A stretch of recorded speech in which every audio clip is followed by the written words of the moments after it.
Painan mo na yan. Isang gamutan lang. Oh, yan po yung ano kanina, nagwawala. Nakapatong pa lang yung puspor sa daliri niya. Tinatanong niya po kung babae siya o lalaki, hindi siya makasagot-sagot. Ang sagot niya masakit.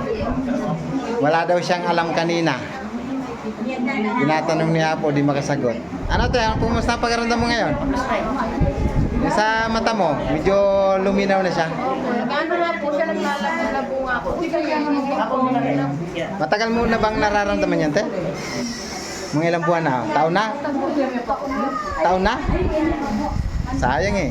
Hindi lang iniisip niya po yung upuan mo, inuupuan mo na mawawarak. Walang problema sa bangkuan. Marami namang bangkuan dito nakita ko sa kasi.